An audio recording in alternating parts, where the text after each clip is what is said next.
Olá, vamos falar de um tema bem interessante conhecido como dilatação do tempo. Para observadores que se movimentam um em relação ao outro com uma velocidade constante, o tempo passa de forma diferente para os dois. E é isso que a gente vai discutir. Baseados aí no postulado da relatividade, que afirma que a velocidade da luz é a mesma para qualquer que seja o observador em um referencial inercial. Então, a partir disso, a gente vai verificar que os tempos, eles não são iguais, ou seja, o tempo ele é relativo, o tempo ele não é absoluto. Então, vem comigo. Bem, o nosso objetivo aqui é fazer uma dedução, né? Uma dedução e a partir disso fazer uma interpretação. Olha só, suponha que a gente tem aqui a nossa nave. Pois é, essa nave aqui, ela se movimenta com uma determinada velocidade v. Dependendo dessa velocidade, esse efeito da dilatação do tempo pode ser considerável ou desprezível. Quanto mais próxima essa velocidade for da luz, menos desprezível vai ser, né? Mais significativo essa diferença entre o chamado tempo próprio e o tempo relativo. Então, nós vamos inicialmente enxergar apenas, analisar apenas para esse observador que está dentro dessa espaçonave. Então, suponha que ele tem aqui um reloginho e ele vai marcar, né? Vamos imaginar que ele poderia marcar, que é um absurdo essa imaginação aqui, o tempo para que a luz saia dessa lanterna, bata no espelho e volte para a lanterna. É claro que isso é impossível de fazer esse tipo de medição. Mas para obter, vamos dizer assim, o que nós desejamos, a gente vai idealizar essa situação, beleza? Eu vou chamar aqui, ó, observador 1. Então, eu sei que a velocidade da luz se movimenta com uma velocidade chamada c. Então, esse tempo que esse sujeito 1 vai marcar é a distância percorrida pela luz dividido pela velocidade da luz.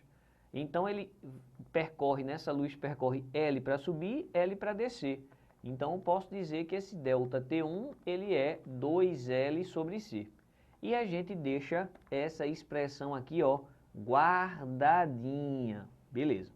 Agora, a gente vai fazer a análise desse mesmo, vamos dizer assim, experimento, evento, só que para um observador que encontra-se na Terra.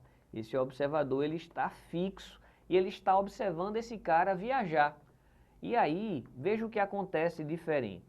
Para esse cara que está fixo na Terra, enquanto esse raio de luz sai da lanterna e chega no espelho, durante esse intervalo de tempo, a espaçonave já saiu do canto. Então, ó, vou desenhar a espaçonave aqui já mais para frente. Então tá aqui a espaçonave mais para frente. E depois, mais para frente ainda, porque o raio de luz vai bater no espelho e volta para a lanterna.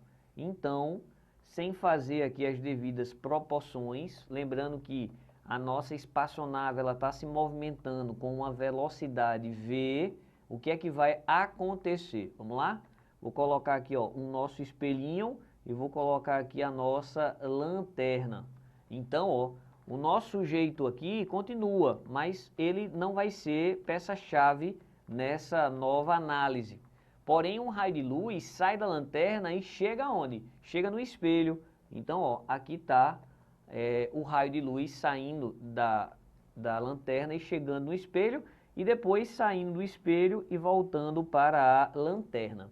O lance aqui é o seguinte, se é luz, eu posso dizer que esse sujeito aqui, ó, marcou um tempo chamado de delta T2 para que a luz saísse da lanterna e voltasse para a lanterna.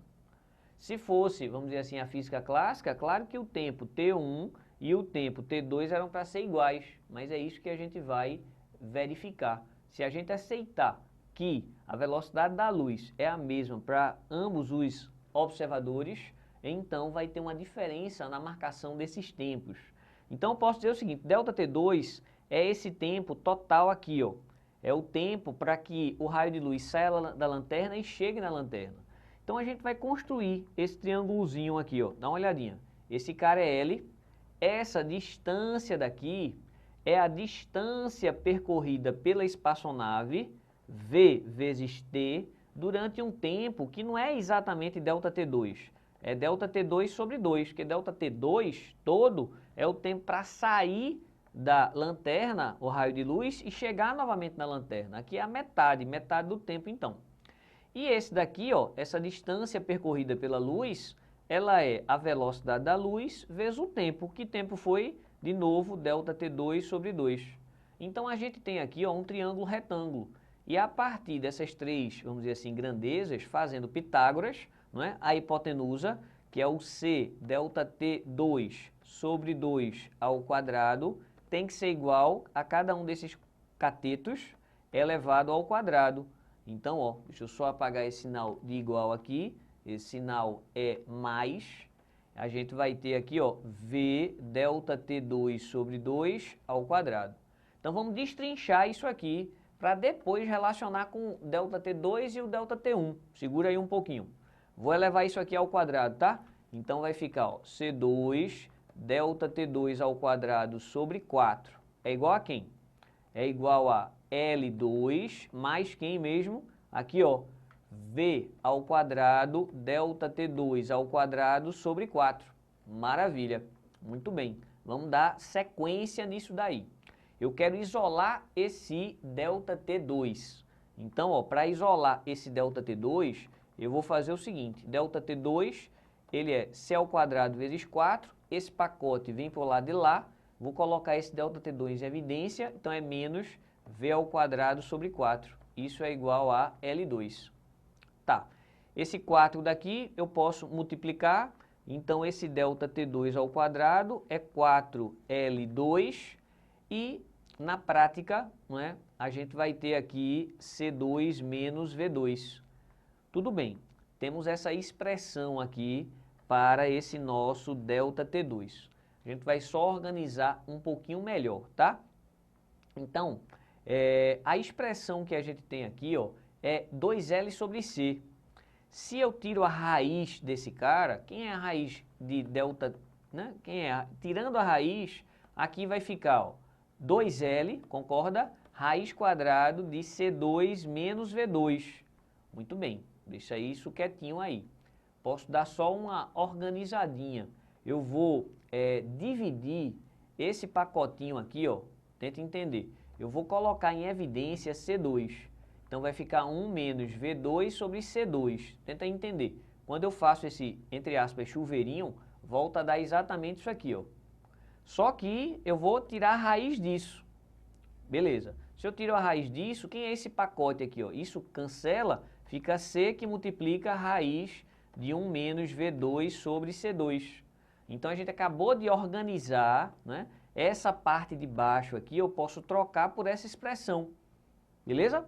Então, ó, esse ΔT2 é igual a 2L sobre essa raiz, que é exatamente isso.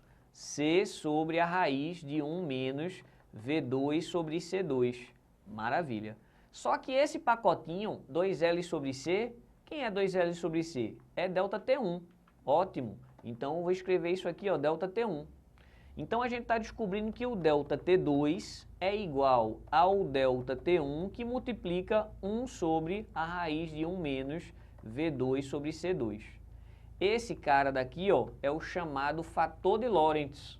E aí, esse nosso ΔT2, então, vai ser gama ΔT1, beleza?